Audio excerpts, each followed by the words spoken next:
You want the truth, the whole truth, and nothing but the truth? You can't handle the truth! Well, we're giving you the Michigan Sports Truth, the show that reveals facts, truth, research, and statistics and never messes around. With your hosts, Taylor Phillips, Ed Smith, Frank Wagner, and Buck Gino. We lay down the entire truth about everything regarding your Detroit and Michigan sports teams, no matter how uncomfortable they may be. No junk, no entertainment, no homerism, no coddling, no pop culture, no opinions, no shilling, and no fluff. Follow me, Taylor Phillips, on Twitter at DT2Phillips with 2 L's. Follow Ed Smith on Twitter at EdSmith313. Follow Frank Wagner at Frank_Wagner, VAJCNER. And follow Buck Gino on Twitter at BuckGino3rd. Also like our Facebook page, The Michigan Sports Truth, and join our Facebook group with the same name.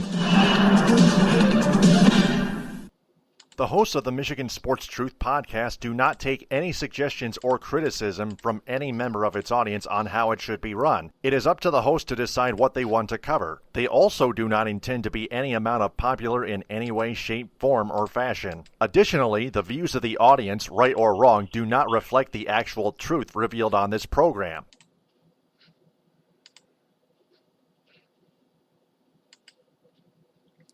And welcome to episode 283 of the Michigan Sports Truth Week in Review on Spreaker.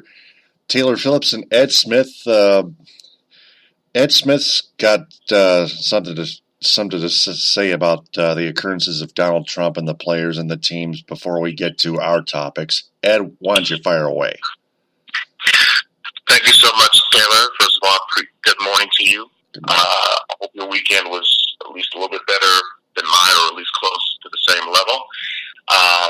That being said, it was too hard and too obvious to ignore the obvious ramifications that's been going on this past weekend, the comments being made by the president, and the response to said comments, not just by the NFL, but by the NBA and practically the entire sports world in general. I find it kind of funny. Now, before I start, I'm going to give a little bit of a warning here. This may turn off some spectrum of viewers, of the audience or whatever, or the listeners, I should say, may make things uncomfortable. But, we wouldn't be called the Michigan Sports Truth if we didn't be allowed to speak our mind and sometimes tackle the tough subjects. And, I find it kind of interesting in that the guy that, for the president to refer to NFL players who peacefully exercise their First Amendment right to protest or free speech, whatever the case, however you want the viewer to see it, he refers to them as sons of bitches, but yet he had no problem at all referring to the people regarding what went down in Charlottesville, i.e. white supremacists, white nationalists, actual fucking Nazis on American soil, waving Nazi flags and Confederate flags, running down people in crowds, killing a person. You refer to those as very fine people.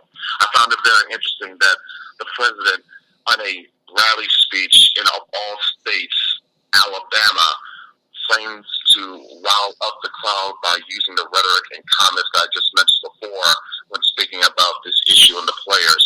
I find it quite interesting that the president has more interest in trying to go after sports commentators like Jamel Hill for, in my opinion, speaking up and, quite honestly, speaking factly about how he has performed, how he has acted regarding this particular issue, as opposed to other more important issues that should be of concern to them, i.e. as to the worry as to whether or not 30 million Americans might be kicked off at health care, or whether or not there could be a glimmering and legitimate issues of climate change as regards to recent hurricanes plaguing this country as of late, and also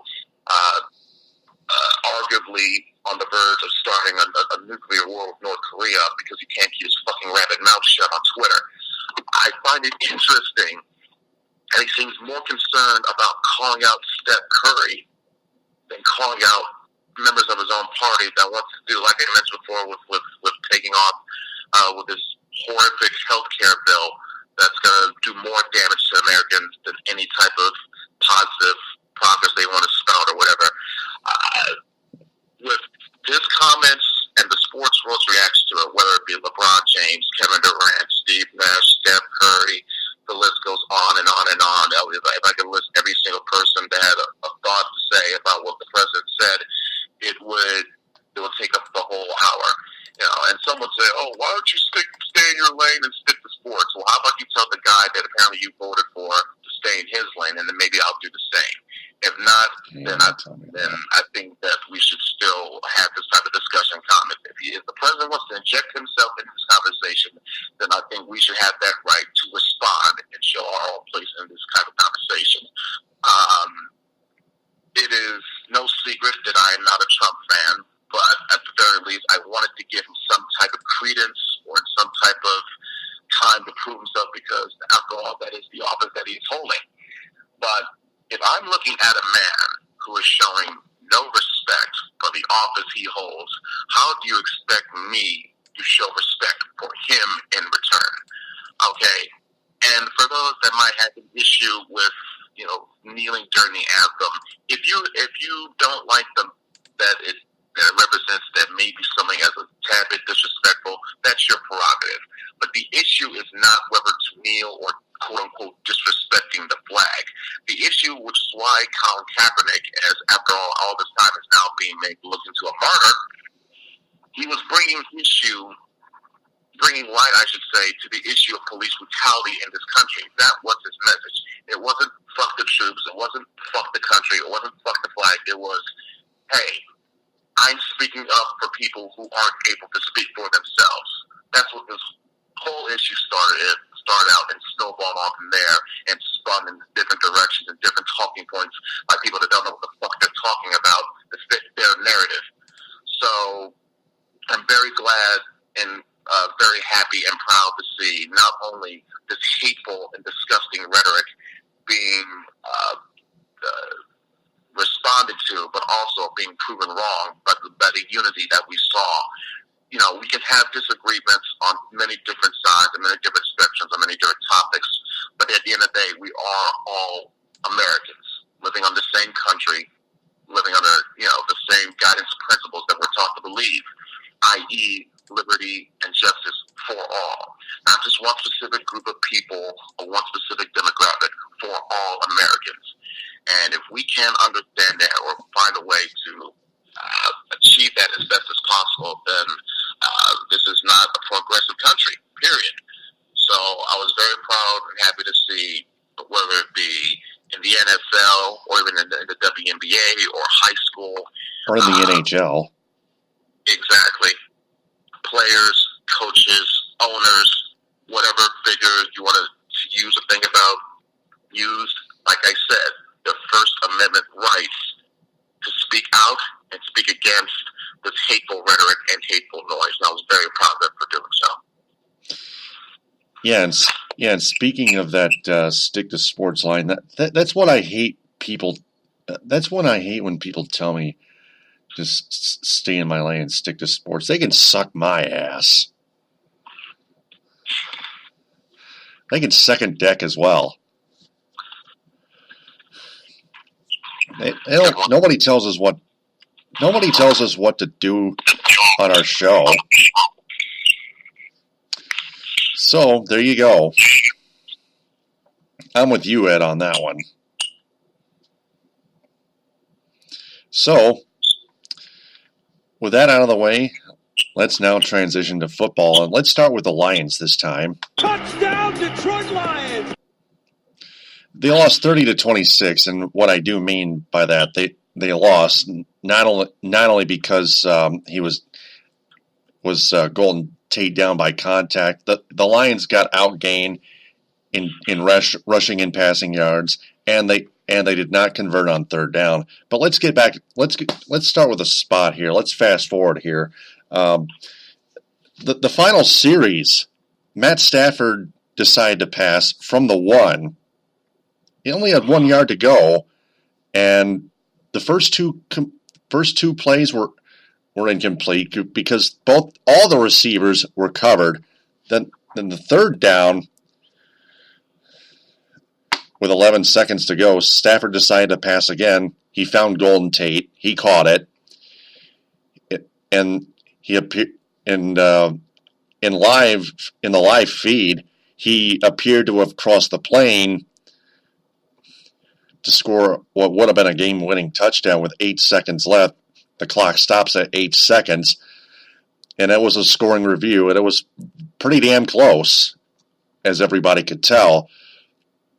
Now, when we saw the replay, I saw his knee was down. I get the untouched part, but this is the one rule that's starting to bother me for the first 3 weeks in the NFL season. The untouched rule, where despite his knee being down prior to the goal line,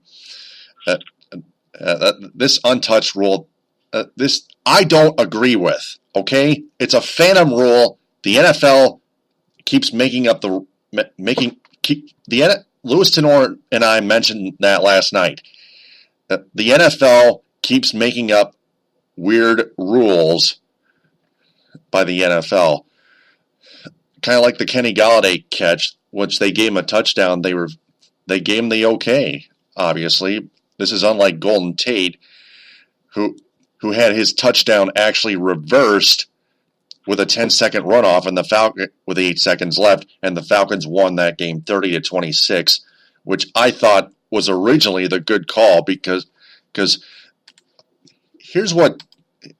Yeah, I'm going to use an article here headlining "The NFL was right to reverse Golden Tate's touchdown and end the game" from Kevin Seifert. The Detroit Lions went from an apparent game-winning touchdown to a loss on Sunday without a single play occurring in between.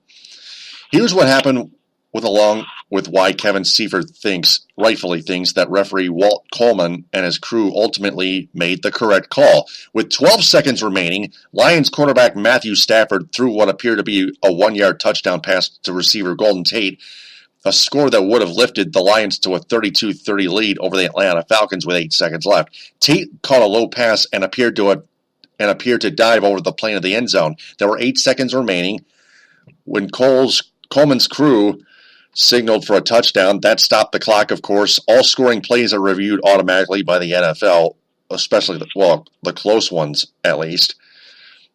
And when Senior Vice President of Officiating Al Riveron saw the replay, he noted that Tate's left knee, as we saw, touched the ground before the ball crossed the plane. Because Falcons quarterback Brian Poole touched Tate's shoulder as he was falling, Tate was rolled down by contact. Bingo! Brian Poole touched Golden Tate in the shoulder. He was not untouched. Then the fun began. Had the play originally been called correctly, the clock would not have stopped.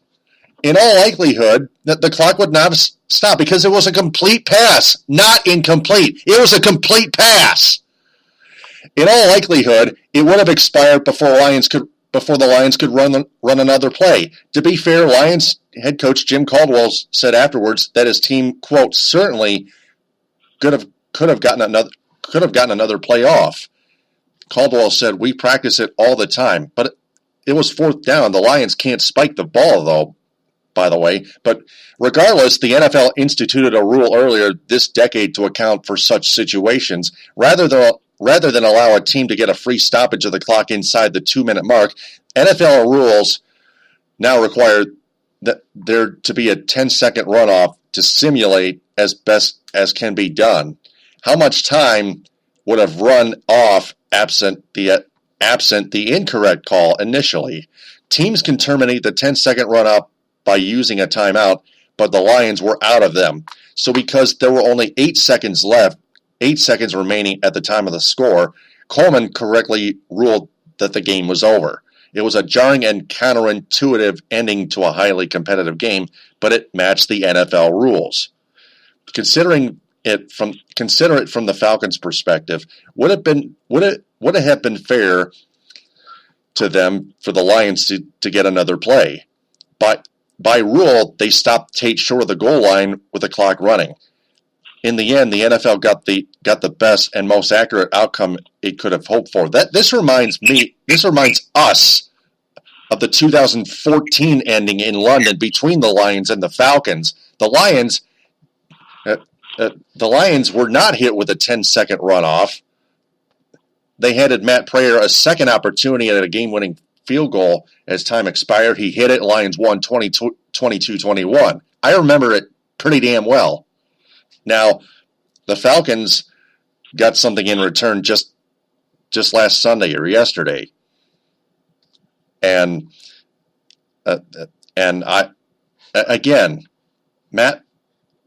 Brian Poole touched Tate's shoulder.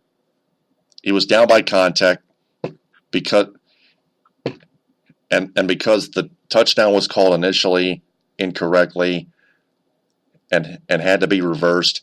They had to enforce the 10-second runoff. Now, Ed, I want your say on this one. Well, watching it live before the replay showed everything, I thought that was a good cut. Not only just a good catch, but he got in as clean as possible, got the touchdown, whatever the case may be. But after watching the replay, as much as I hate to say it, they got it right. They got the right call, and they got the right rule. They had no choice but to enforce it as best as possible.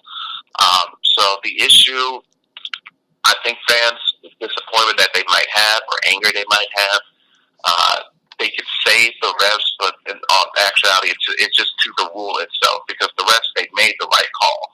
Tate was his knee was clearly down, and when his knee was down, the ball had not yet crossed the goal line yet. So that was the right call in terms of determining the spot, and with the rule in mind, they had no choice but to enforce it. Now, like you said, if the Lions had a timeout or two on them, that could have been avoided, but they had to use all those timeouts to stop Atlanta right before the 2-minute warning so they could get the ball back one last time. So it was essentially a helpless situation that they found themselves in. It was either going to be touchdown or game over no matter what. If you were thinking in hindsight, if you could have given them a freebie, so to speak, of, hey, you can overturn the call, but still just got the clock ready to run, like with 8 seconds left, run on my command, the Lions easily still could have gotten at least a play ready. And I believe Jim Caldwell when he says, we have a play ready for this type of situation. I mean, let's not forget Matthew Stafford's fake spike into the end zone against the Cowboys 3 years back. That always comes to mind with these type of goal line, last-second situations. So I'm sure the Lions could have gotten at least a play or two more off, even with the running clock, and, in the event of an overturned call. But like I said, like you mentioned, with that rule in place, they just weren't able to. So first of all, let's give credit to Atlanta. They are the defending NFC champions for a reason. There was a reason why they had a 28-3 lead over the Patriots in the Super Bowl. So, and they're showing, they're obviously proven so far that they're trying to break that mold of the Super Bowl hangover, either for the winner or the loser, especially for the losers, because it's very rare that you see the losing Super Bowl team make the playoffs again the very next year. Almost doesn't happen nowadays. But the Falcons are off to a 3-0 start, so their chances are looking likely. I thought that Matt Ryan had an okay game. The 3 interceptions were very bad. Now, one of those, you would say you could credit him for a credit to him because he was simply staring down his receiver, Julio Jones, and Grover Quinn jumped the route perfectly, whereas those other 2 interceptions were based on deflections and tip balls. But still, if you're a Lions defense, you got to take advantage of it. That's exactly what they did. And it's very weird to see the Lions win the turnover battle, have the home crowd advantage, have arguably the most clutch quarterback in the fourth quarter at the disposal. That's Matt Stafford. Going their way. Yeah, exactly. Everything's going their way. And then for them to lose at the end, and based on, some would say, a fluky rule, it's almost as Lions as you can possibly get. So it's a tough loss. Things could have been done a whole lot better to prevent it, i.e.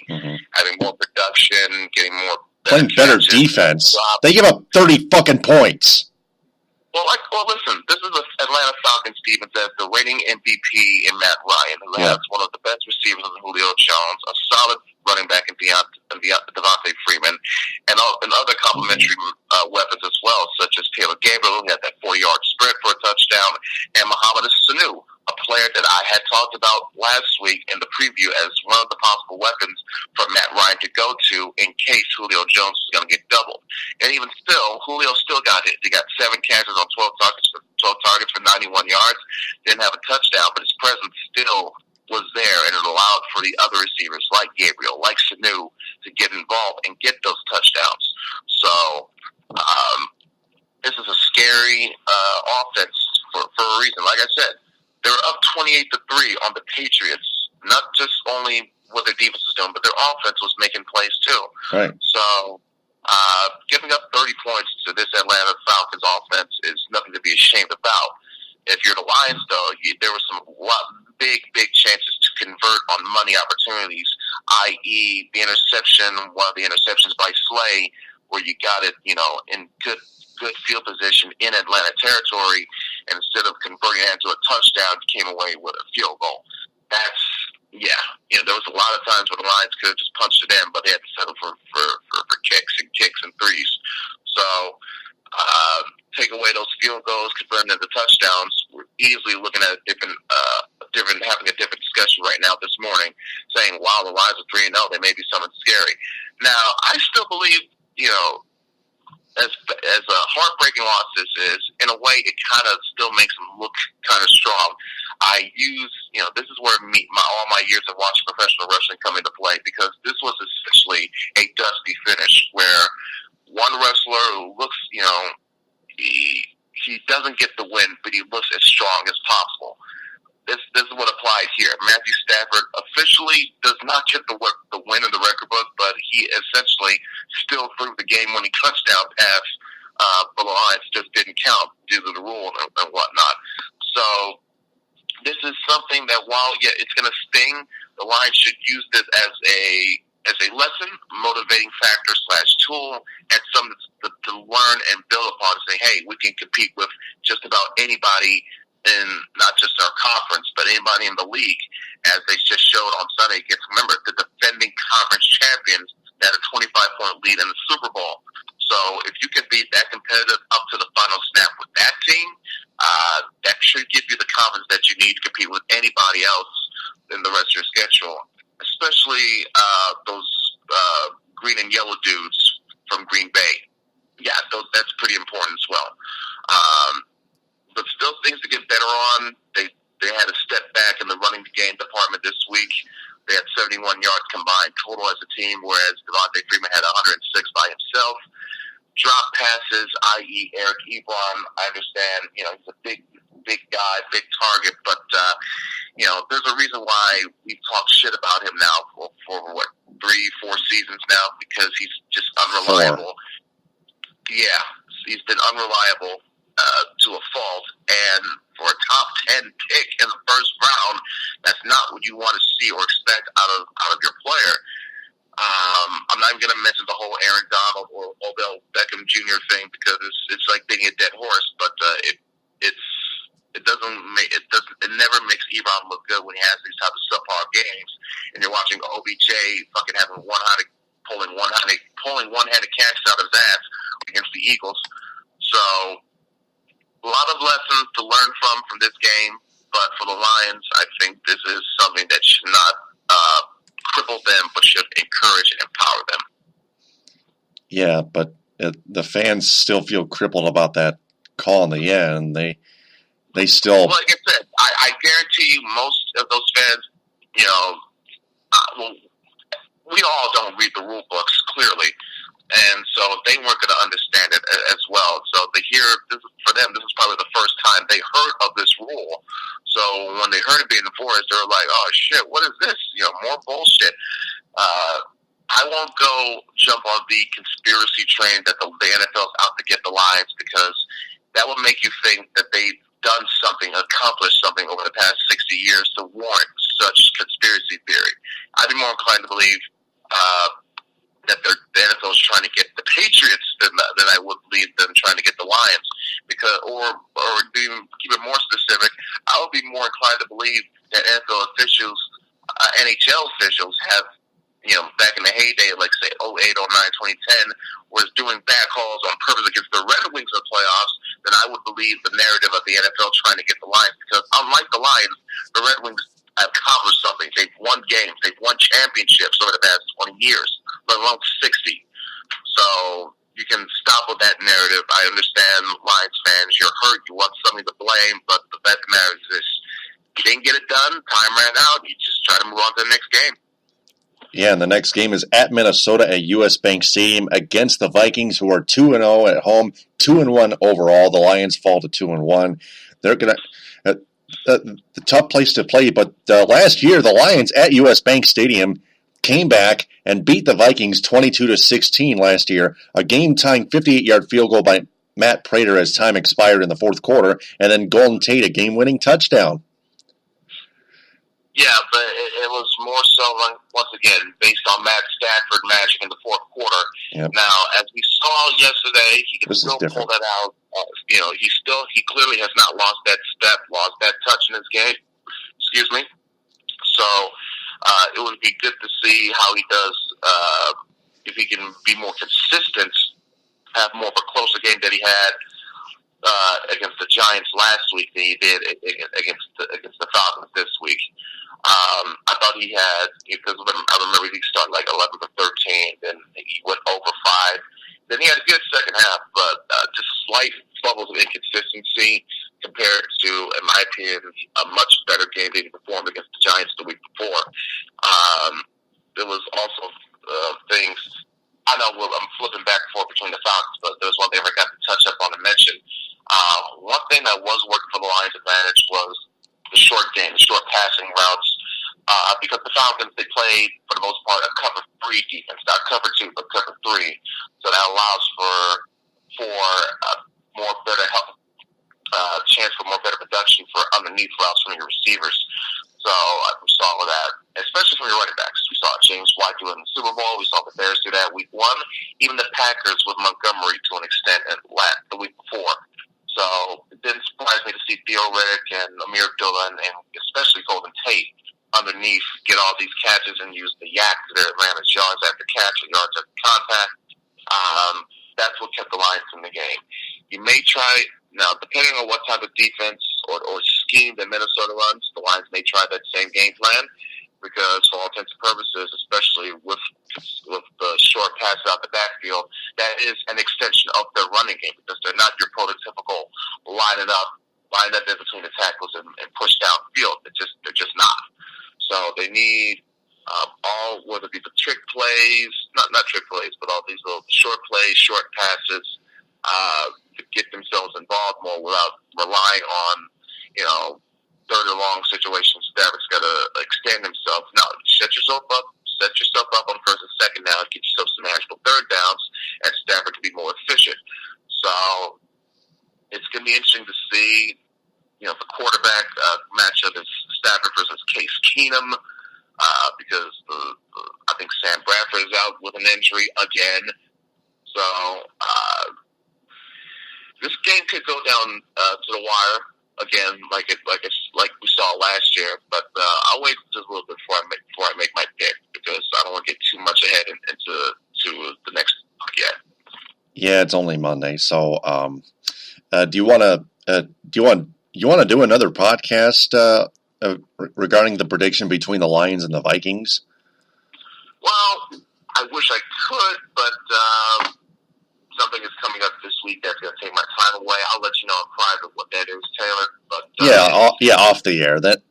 Then I'll mention that on my own separate episode. So I would rather just cram everything in like we did last week and week before, just get our picks in this week as well. Yep. And that'll be the college football and the men quick picks. But speaking of college football, we have to recap what happened in week 4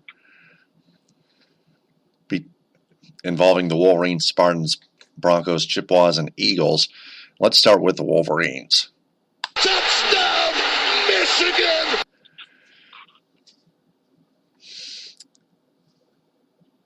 The Michigan Wolverines offense was very sluggish in the first half.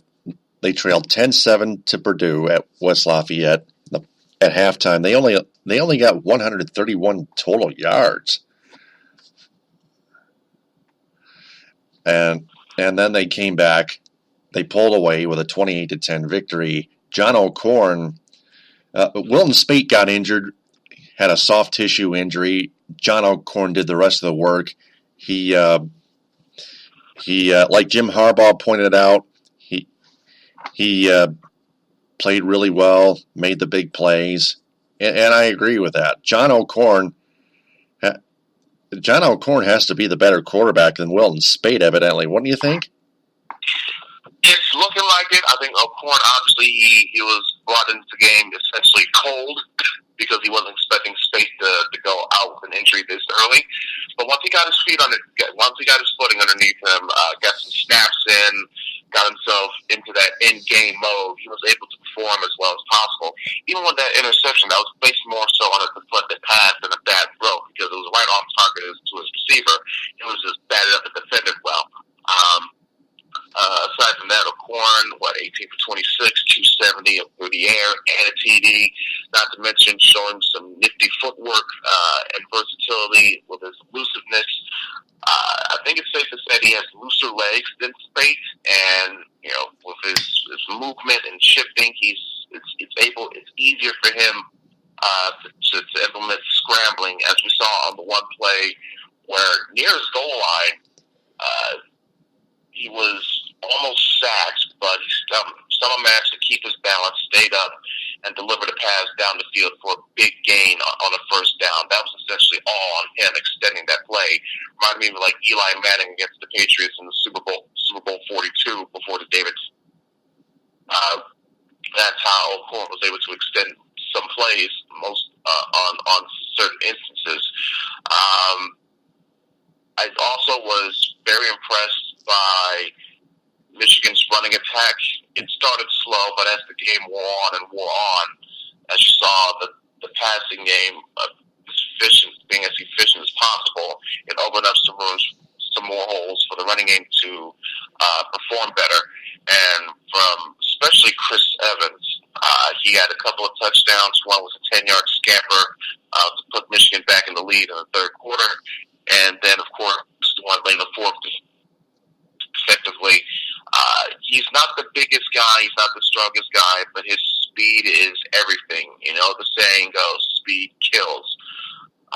So whether it be screenplays, short passes, or whatever, any chance Michigan can use to get Chris Evans involved, it will be to their benefit. Their defense, once again, stood up and had itself a day. Applying pressure, even because remember, this was a hot Wisconsin crowd that was trying to get things going. I mean, they even had a 10-7 lead for the most part. So their defense willed this team to stay in as long as possible before delivering the big boom. So I would say that Devin Bush, once again, is proven to be an absolute standout defensive player for this team. Yes, we know the type of plays that they have up on the line with their front four, front seven, but Devin Bush is just moving everywhere like a moth to the flame, essentially. Reminds me a little bit, it's probably weird or too much hype to say this early, but it reminds me of Jabril Peppers last year. Peppers almost always had a nose for the ball, flying around, making hits, getting great open field tackles. Devin Bush, he is not exactly making those technical, precise open field tackles, but his speed is getting into the play, and the player is delivering crushing hit after big hit. And he's proven himself to be one of the most valuable players on that defense, and that's saying something considering the fact this is a defense that's returning only one starter from last year. And once again, already, I believe they are ranked number one in total defense in the nation already. So, without question, the Michigan defense is the big reason above all that they're still undefeated, still in the top 10, and have a lot of goals that they still have attainable left to play for. Yeah, not to mention Chris Evans scored 2 touchdowns.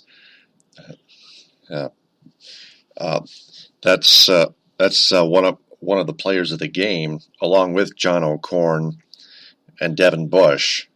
Like you pointed out, speed kills. Michigan's offense is pretty fast. Portions thereof. And also, Michigan had a little bit of a wrinkle at getting more usage out of their tight ends, whether it be Gentry, McKeon.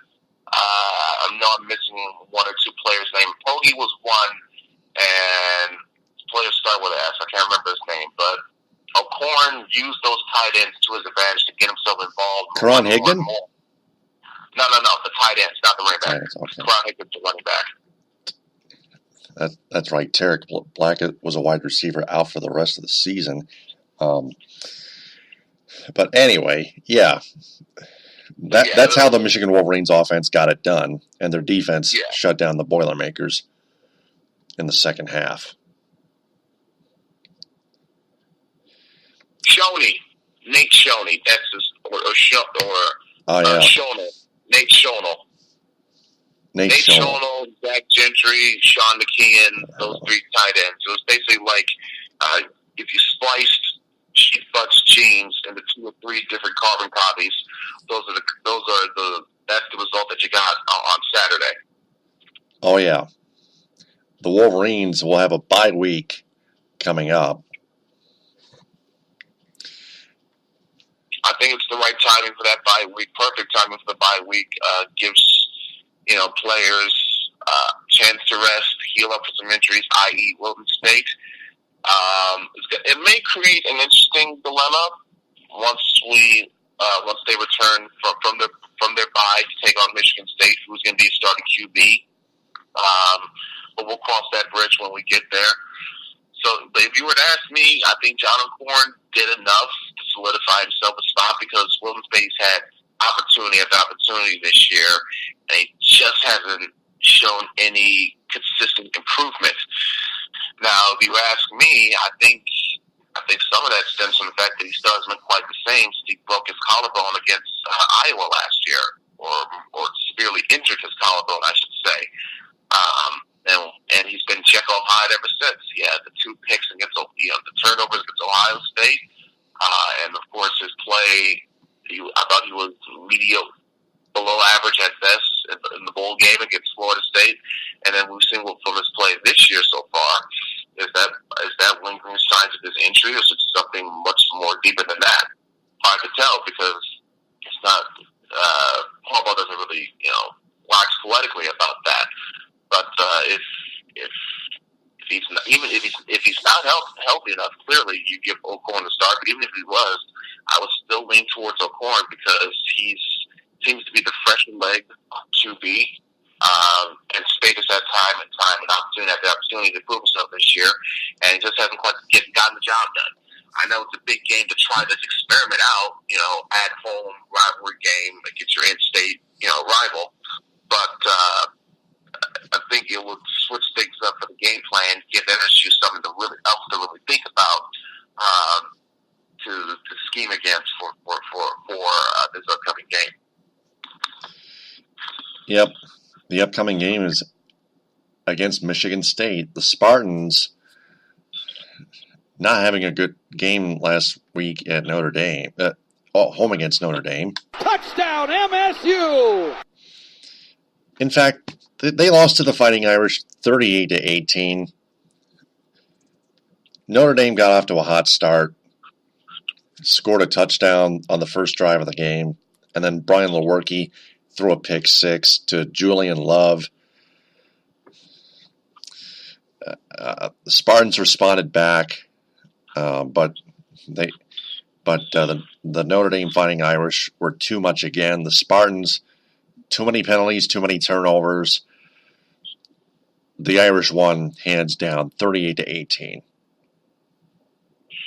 It was a little bit of a surprise because I figured, the way Michigan State plays these night games at home, especially against Notre Dame, they're going to give them at least a scare, if not try to beat them outright. But Notre Dame was having none of that shit. They came in there and they went to town. They wanted to make a statement. They wanted to prove a point. And obviously, clearly, they showed that, and they did that. And I think Notre Dame needed this win more than Michigan State because Brian Kelly, as seems as always now in the past couple of years, he's on the hot seat again. And if he were to lose this game, he lost to Georgia. And if they were to lose this game, it would have really turned up the pressure on him. So the player players, I think, felt that and knew of that. That's why they came out to play with the fire that they had on Saturday. As for Michigan State, just, my goodness, more of the same. Horrible penalties, bad discipline, and just shooting yourself in the foot, for the love of God. Pick 6 by Lewerke. L.J. Scott fumbling the fucking football at the goal line. Oh. Kind of like his 3 fumbles against Bowling Green. You are pathetic! And that was Bowling Green that he had those fumbles against. Imagine if he's going up against a higher, more difficult defense than that. Yeah, I mean, L.J. Scott has become like the scapegoat in 2 of the first 3 weeks for the Michigan State Spartans. That excludes the bye week that the Spartans had the week before. L.J. Scott now has 4 fumbles in the first 3 weeks total, and that's a disgrace. Are you kidding me? He's got to fix it up. He's got to fix it up. Yeah. So the Spartans home against the Iowa Hawkeyes at 4 this upcoming Saturday. The Western Michigan. They better be careful with that one, because that's going to be an Iowa team coming off of a last-second heartbreaking loss against Penn State. So they may be in a bit of a sour mood to prove something on their own right, just like Notre Dame was this past weekend. So I'd be very cautious if I were Michigan State. Obviously, I don't think they're looking ahead. They may be looking ahead to Michigan, who knows? But still, this is a sorely Iowa team that's going to be coming into town this weekend that they should really be paying all sorts of attention to. Yeah, I expect another hands-down loss, but that'll be in our college football in the mitten quick picks coming right up. The Western Michigan Broncos easily handled the Wagner Seahawks, 49-14. No stats to look at. They just overpowered a very damn easy team. Western Michigan is home against Ball State. They finally start MAC play. The Cardinals at 7 this upcoming Saturday. Central Michigan Chippewas, oh my God. Touchdown, Central Michigan! Losing 31-14 at home to the Miami, Ohio Redhawks. The Chippewas fell behind 14-0. They couldn't get anything going. They couldn't have a sense of urgency. They were playing too inconsistently. Shane Morse threw an interception, and the announcers, Don Shido and Brock Gutierrez, were saying it was a turn of events. No, it wasn't. Ah, shut up, you idiot. What? Oh. Our Chippewas are a pretty bad team. They're mediocre and maybe even worse. And it showed the past Saturday. The Chippewas never even came back with that. The Chippewas never even came back in that game. They trailed the whole time. They trailed badly the whole time. Sorry, I can't help my Chippewas on that one. They need to play a lot better with a sense of urgency and way more consistent than that. They need to be smarter as well. Yeah, I was going to say smarter, definitely. Like, you're not playing smart if you're getting your ass kicked by that margin at home. I don't care what team you're playing against. Right. Karma's a bitch. They fall at 2-2. Overall, 0-1 in the MAC. They're at Boston College this upcoming Saturday. The Eagles, Boston College at 1. Speaking of the Eagles, the Eastern Michigan Eagles fought the good fight against the Ohio Bobcats, lost in double overtime, 27-20 at Wright Anderson Stadium in Ypsilanti. They made mistakes as well. They also had some incorrect calls that went against them, but which they actually overcome. They actually overcame, even if they lost in the end. It was going to go either way. Eastern suffers their first loss overall. They fall to 0-1 in the MAC. They are at the Kentucky Wildcats Saturday at 4. It's going to be a very interesting game as well. Out of conference Can they repeat the match that they had against Rutgers? We'll see. It's going to be difficult because this was a Kentucky team that almost pulled off a big win, a big upset win by finally ending their streak against Florida. So you wonder if they're feeling any type of hangover from that, or they're going to use that as their method to take it out on Eastern. So that's yet to be seen. Mm-hmm. So there you go. The college football and the Mitten quick picks. Here we are. The Central Michigan Chippewas at the Boston College Eagles at 1 o'clock. I'm taking Boston College. I'd say 28-14. My pick, BC 23-16. All right. Eastern Michigan Eagles at Kentucky Wildcats at 4 o'clock. I'm gonna say the Kentucky Wildcats, definitely not the Rutgers Scarlet Knights, the only road game that the Eagles played thus far. The Kentucky Wildcats are gonna come away with an easy victory, probably like 35-13 or so. It's gonna be too much for the Eagles. I was my 35 margin score for Kentucky. I was thinking the exact same thing. I was going to say 35-20, maybe 35-13, similar to that effect. But I'll say 35-14. All right. Pretty damn close. Then they got Kentucky's a different beast than Rutgers. Definitely, yeah. Unanimously. The Iowa Hawkeyes at the Michigan State Spartans at 4 o'clock. I'm taking the Iowa Hawkeyes 40-20. Yeah, I hate to say it because you would think, I don't want to count them down or count them out, I should say, this early, especially knowing that they got Michigan right around the corner. But, it's painfully obvious that this is still a team with their own growing pains to go through. So it would not surprise me to see Iowa come in there and really put a number on them. So I'll say they'll win by at least 2 touchdowns. I'll go 28-14 for my score. All right. Then you got the Ball State Cardinals at the Western Michigan Broncos at 7 o'clock. First MAC game for the Broncos at taking place at Waldo Stadium. Going to be interesting here, but I still think the Broncos can win. Probably like a touchdown or two, maybe 37-29. That's my prediction. The Broncos come away with a win. I'll say 33-31. Even closer. Yeah. Mm-hmm.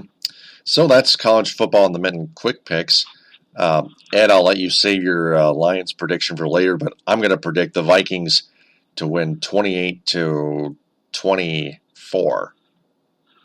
Going to be close. But I can get my prediction in right now. I can see this being obviously being another close game. It always seems to be the case with these two teams. As for the score, let's go 27-21 Detroit. Okay, all right, yeah. They like I pointed out, they beat the Vikings last year at U.S. Bank Stadium, and they might do it again. You never know, but I think I think the Lions' defense needs a lot of work. Yeah, but they're still getting you turnovers and opportunities. Let's not forget the pick 6 in week 1 against the Cardinals, the pick 6 against the Falcons, and not to mention, that was not the defense, but still, they had also had a punt return touchdown against the Giants. So they're finding ways to score points without relying solely on the offense. So I could expect that trend to continue, or at least set them up for the offense to have better cashing opportunities. Up to them for the offense to convert after that. But still, I can see the defense getting another interception or forcing another turnover that puts the offense in good field position, and it's up to them just to convert it into points.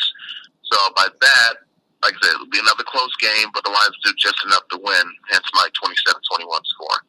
All right, I guess I won't even have to worry about a podcast on the Lions predictions anymore now. The offense scored only one touchdown, had to settle for a few field goals. Their defense actually has been pretty damn good as of late, despite all the losses to injuries. Darius Slay, Glover Quinn with a pick six. They played pretty damn good defense against the Giants the week before. They took advantage of the corpse of Carson Palmer in week one. I mean, their defense has showed up, even though they gave up 30 points, 3 touchdowns, and 3 field goals against a defending NFC champion team in the Atlanta Falcons just this past Sunday. They might keep it up. I actually like your prediction better than mine, so we'll have to see. So that's all the football talk we've covered. Now to the really good news about the Tigers. That one is long gone. The Tigers have finally fired their manager, Brad Ausmus. I love it. The reports say they won't extend him beyond the end of 2017. Now, there were reports that Brad Ausmus thought that the Tigers were going to fire him. They did so. They said they weren't going to extend him. They let him play out for the rest of the season, which is fine. It wouldn't bother us. Right. Just dead man walking either way. Yeah, absolutely. Yep, 2017. Now the Tigers have hit last place in the American League now. If you take a look at that, the tanking process has already been in full effect. Steps 1 and 2 are complete. Step 1, the end of the 2006 to 2017 Detroit Tigers era, meaning getting rid of Justin Verlander, getting rid of Alex Avila, Justin Wilson, J.D. Martinez, and Justin Upton, as of in the latest chunks of this era, the last 2 years. Yeah, they definitely had to go through the fire sale. Yeah, the fire sale. Yep, that's step 1. Step 2, fire Brad Ausmus. That's what they did. They decide not to extend him. Period. Means he's fired as their manager. And Ausmus knew it was inevitable too, because I mentioned this in the group how this was basically reminded me a little bit of how Mike Babcock left the Wings, because it was, I guess, only this time this was, like I said, like here, this was announced as an amicable, mutual both ways type of split, type of deal where I'm not firing you, but I won't be bringing you back because your contract is up, but I'm choosing not to bring you back. And this was the same situation here, only it was announced in advance as opposed to at the end of the season. Yeah, I would say so. They didn't mention that he was going to be fired, but we would assume so, because the Tigers have a pretty damn bad losing record, for Christ's sake. Yeah, I'm surprised. I'm a little bit surprised to fire him mid-season, especially after some of the It's not mid-season. It's already September. It's already September. September's not mid-season, but yeah, they fired him before the end of the season. No, I meant like earlier, like a couple months ago, when they're having bad losing streaks and getting dismantled 14-2 on their own home field, and having bad attitudes and whatnot. I figured, especially in Kinsler. I figured, someone was going to give, but I guess Chris Ilitch felt it was no. Give Brad the dignity of finishing this season before you cut his nuts off from underneath him. Yeah. Couple pieces to touch on. Chris McCoskey, our Officer Barb Brady, still applauding Brad Ausmus for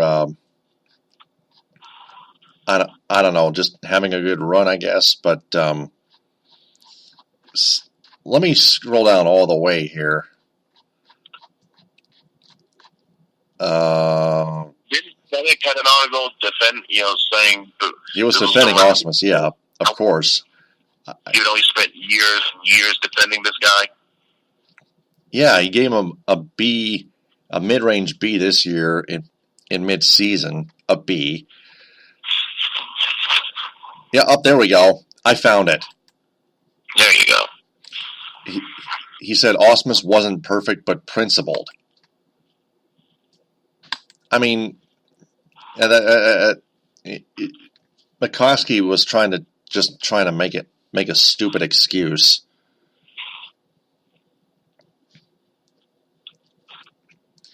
Yeah.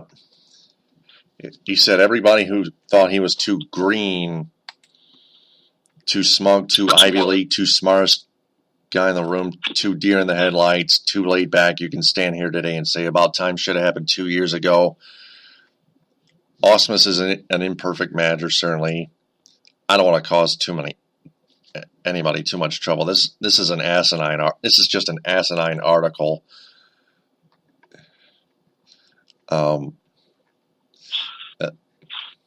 Yeah, but except this one little paragraph where Chris McCoskey was aware then that Ausmus likely did not want to return. McCoskey and Ausmus talked about it to each other, and he always put me off, saying he hadn't decided yet what he wanted to do. Things could change. I guess I could give somebody that, but still, principled. I to say the least, I have to disagree with that one. Yeah. He did not have class at all. No, and there was a couple instances where, it was rather classless, i.e. making the comments after one loss about going home and hitting his wife. He said it as a joke, but it was not the right thing to say. It was not. That didn't even sound like a joke at all. The media was laughing with it. Well, fuck the media for that.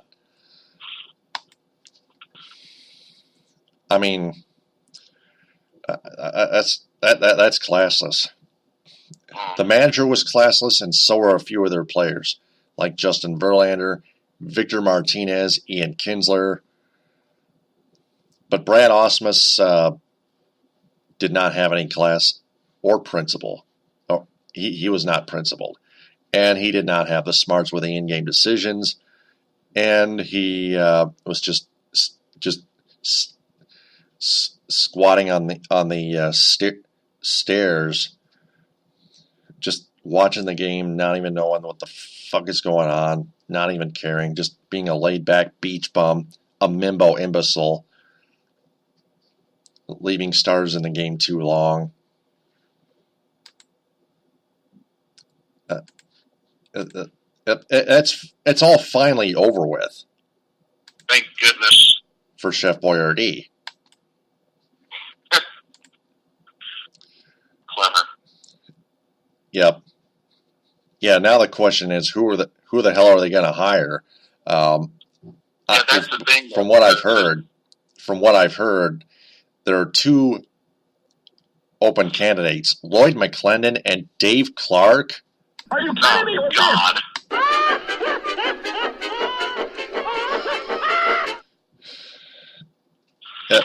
And here's the other article I wanted to touch on: Ausmus fired when it doesn't matter any longer. From Jeff Moss, the creator and editor-in-chief of the Detroit Sports Rag.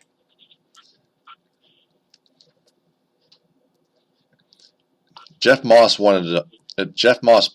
pointed out that either a Maniac or a Gabe Kapler type of manager would actually just at least try to develop for the next 3 years before the Tigers start becoming a contender in 2021.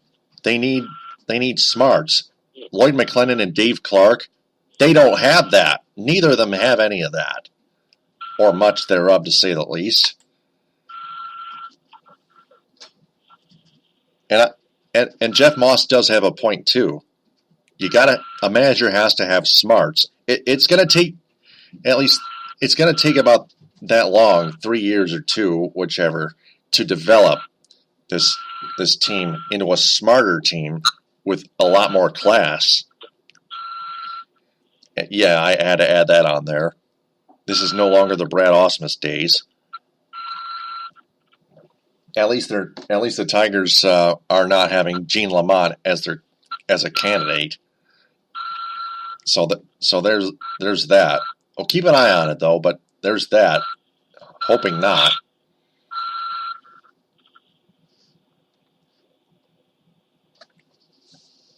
But if they hire Lloyd McClendon or Dave Clark as a manager, then the Tigers will just go nowhere.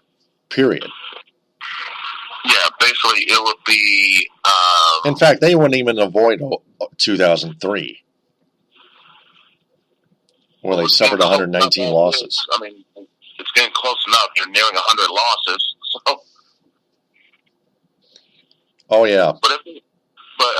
I'm full agreement with you. If they make a hire like for Lloyd or Lamont or Dave Clark, like, yeah, that screams Chris Ilitch move. So I would be very disinterested, to say the least. Yeah. It all comes down to just waiting for him to sell the team at this point. Yeah. And thinking of it here, if the tanking process were to continue, then Chris Ilitch would have to sell the team. Would definitely have to sell the team then, and hiring either Lloyd McClendon or Dave Clark or Gene Lamont would actually keep that tanking process going, because it wouldn't develop the Tigers team in any way, shape, or form at all. Mm-hmm. Either develop or keep the tanking process going. It's kind of like a win-win situation, making Chris Ilitch sell the team. Chris Ilitch is not based on smarts. He only cares for the bottom line. After his father died, Mike Ilitch, and Chris Ilitch has no control. Doesn't even know how to control the Tigers or the Red Wings. Doesn't even know how to own a franchise, unlike Mike. So, there's that. Miguel Cabrera has revealed from his MRI he has 2 herniated discs in his back, and it could have been revealed. It could have been revealed sooner, because we keep getting reports that Miguel Cabrera is day to day with back tightness like 10 or 15 times. I'm like, screw that. That's just old. It just keeps getting old. But now we got the notification about his 2 herniated discs in his back, and it's finally come true. It's finally been revealed. Miguel Cabrera should have been shut down. He still should be. Especially when you had the trades, the deals that you made, and you were still losing games. I think it should have been easier. It wasn't like a rocket science type of move. Like, you knew the writing was on the wall. Shut the guy down. Right. Especially when the Tigers are easily eliminated from any contention whatsoever, either the AL Comedy Central or any wild card spot or a postseason berth, whichever. They never even came close to that this year. So there you go. That leads us to our 5 question segment. Ed, are you ready? Absolutely, Taylor. Go ahead and let them rip whenever you're ready. It's time for 5 questions on the Michigan Sports Truth.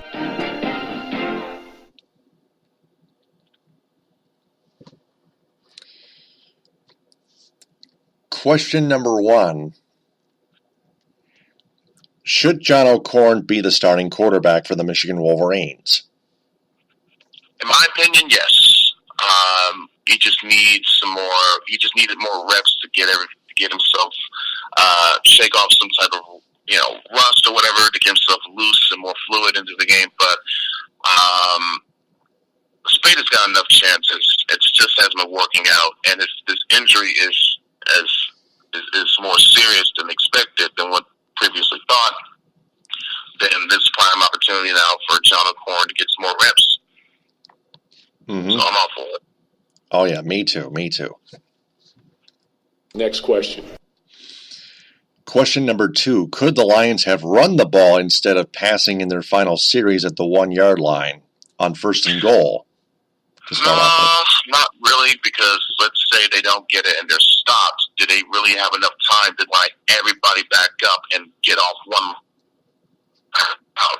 And remember, they were out of timeout, so they couldn't stop it anyway. So having no timeouts hard, and besides, that's just not their identity. It really isn't to try to, line up and play power football with the game on the line.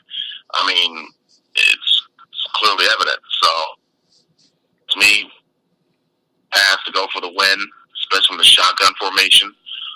That's their bread and butter. That's their deal. Or stabbing near the end zone. So it didn't surprise me that they didn't try running play, especially with them having no timeouts to stop the clock in case it didn't get tied. Very good point. The receivers should have got open, and that's not Matt Stafford's fault. No, it's not. I blame that on the receivers. Uh-huh. Next question. Question number 3. What adjustments do the Lions need to make? How many people want to kick? Well, sorry. Sorry about that. Please, it was breaking up just a little bit. Sorry about that. What adjustments do the Lions need to make on 3rd down conversion attempts? Well, first and foremost, they got to set themselves up there on 1st and 2nd down. I think what was their average 3rd down conversion length was 7.8, almost 8 yards. So you're looking at 3rd and longs for the most part on your game. So if you have better success on 1st and 2nd down, to get yourself set up and make maybe 3rd and 6 or 3rd and 5, it opens up your playbook to try some underneath routes as opposed to the defense what route going no matter what. So the shorter the distance, the more your playbook opens up, and the more your playbook opens up, it can lead to more first downs. So that's the key, really, more than anything. Have better success on the 1st and 2nd down, so that your 3rd downs won't be so much of a difficult task to overcome. Mm-hmm. I would have to agree. Otherwise, make big plays. Next question. Question number 4. How much does the Tigers firing Brad Ausmus matter?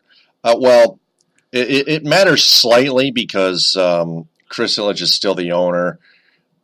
Tigers fired Brad Ausmus too late, but it's still part of the tanking process. Step 2. Step 3, either fire general manager Al Avila or sell the team, and then if necessary, step 4, sell the team. I think this should matter to an extent because fans have been clamoring for this guy to be fired forever now, and they finally have their chance. So there should be some level of appreciation that's been extended to this. Now, long term, we'll see. We'll see how they respond, how they review this, because it's looking like we're going to be entering a time period of, if it's brief, it's going to be suck it to it all over again. It's going to be that 03 to 05 type of deal sort of thing, especially now that you've gotten rid of Verlander, Upton, JD, Avila, Wilson, list goes on and on. And to be honest, it wouldn't surprise me if Kinsler gets traded this offseason. And the real big thing is, now I don't think they will, because I don't think anybody's going to want to touch that contract with a 10-foot pole. But it'll be real interesting if they try to get some type of package done for Miguel Cabrera. I mean, why not? Might as well go on. Don't be half wet here. You got to go all in. So if you want to give Cabrera another chance to compete for a contending team while he still has some semblance of his prime left, I'd say go right ahead. You did the same with Verlander. Why not do it for Mickey? Yep. And speaking of Miguel Cabrera. Next question. Question number 5. Should the Tigers have shut Miguel Cabrera down sooner? I'd say a definite yes. They should have shut him down after they traded Verlander because they knew they had to have known how serious his back was even back then. So once they got this fire sale completed, trading Upton, trading Verlander, trading all these parts and pieces and players, it should have been the cue from up high. And the fact that they were losing games and were going to be nowhere near competing for a division title, let alone anything higher than that. That should have been the cue for them to say, okay, Mickey, let's scale you back before we shut you down completely, especially knowing how your injury's been piling up as of late in the past few years. Let's just shut this down. But they didn't, and that's their fault. Shame on them for that. Mm-hmm. So that wraps up our 5-question segment. And to our entire audience, if you want to answer those 5 questions, just replay that segment portion of this episode and answer them the best you can without going out of line. Now for the What's Your Grade segment. Pencils down, everyone. It's time to find out what's your grade. The Tigers deciding not to extend Brad Ausmus' contract. How do you grade that? Hey, it was the right move to make. Almost want to dock some points for it being this late, but it was the right move to make, especially it fits well with how this season has gone. You knew one way or another he wasn't going to be back, so for them to basically announce it instead of let it dragging on out, letting it float in the wind, yeah, it was the right move to make and right timing to make it. So I give it an A grade. Definitely, yeah. If it was mid-season, I would an A+. Oh yeah. I would say so. It was too little, too late. Better late than never. I give it a mid-range A as well. The Lions' offense. They only scored 1 touchdown and settled for a few field goals. B-. I say B- because, like you said, the failing to convert into and cashing in those opportunities, i.e. the interceptions, giving you good field position, converting the touchdowns, settling for field goals. That was one reason why you didn't win this game either, settling for field goals instead of cashing in for touchdowns. Yeah, the offense has to be better. I give that a B- as well.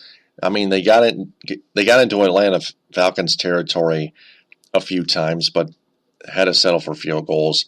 Got only 1 touchdown. Like I pointed out, you gotta score a lot more touchdowns than that.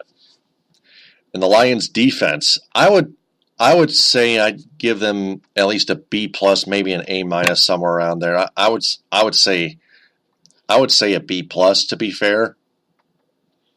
I mean, they allowed 30 points, but that was against the Atlanta Falcons. They had a pick 6, and then from Glover Quinn, and then they had a pick from Darius Slay. It still could have been better, but I'm going to give them a B+. Mm-hmm. What's your grade? What was the question again? I do apologize. The Lions' defense. Oh, their defense. Knowing what, listen, I don't care, listen, you forced 3 turnovers and a pick 6 from arguably the best offense in all of football and the defending conference champion. I'm going to give you the credit for it. And to me, it's going to sound homers or slappish. I'd say A- because if you go back to what my prediction or preview for last week, I expected the Falcons were going to get as close to 30 points as possible, if not more. So for the Lions to give up right at 30 doesn't surprise me. What did surprise me was seeing how their defense performed in getting those 3 interceptions. So against Matt Ryan. I know, reigning MVP Matt Ryan. So wow. I think the defense did more than well enough job that put the team in a position to win. The offense just couldn't capitalize and cash in, literally right at the last second too. So, and let's not forget though, the defense, they had to get that last stop right before the 2-minute warning so that the team could get the ball back with no timeouts left. Even with no timeouts, the defense still got the stop. So by that, I'm going to say A-. I'm going to have to agree with you on that one. Their secondary defense especially, which I have to give credit to, has been incredible. 2 interceptions against Carson Palmer, one a pick 6, and then 3 interceptions against Matt Ryan. Are you kidding me? And they got an interception off of Derby Eli last week. Yo, And you're facing- duh, yeah. And you're facing Case Keenum this upcoming week. Yeah, this should be. I can't believe I'm saying this, but they really surprised because I thought secondary was going to be a weak point for them, but they've done a very great job so far. Yeah. I'm going to have to change my prediction to 24-20 Lions. So that's our What's Your Grade segment. So for our audience, if they have grades for each event, post them in the comment bank below this episode. Please don't go out of line. That's episode 283 of the Week in Review on Spreaker. Before we sign off, we want to remind everyone to share this episode and our entire podcast on social media and have their friends share that as well, because we want to tell them that the Michigan Sports Truth Podcast organization is boosting its post of each episode from Spreaker on its Facebook page and searching for local advertising sponsors. If anyone has a business that's interested in sponsoring this program, send our Facebook page a message or email me at taylorgatorphillips14@yahoo.com. Ed, thanks very much for doing this with me again. Excellent job as always. We'll talk to you next week. Absolute, Taylor, to you as well. Can't wait. I can't wait either. I'm Taylor Phillips. Follow me on Twitter at DT2Phillips and Ed Smith at EdSmith313. Like and share the Michigan Sports Truth Facebook page and share it and join its Facebook group. Tell your friends. We'll talk to you next week on episode 284. Thanks very much for listening, downloading, and sharing. TTFN. Ta-ta for now. Bon appétit.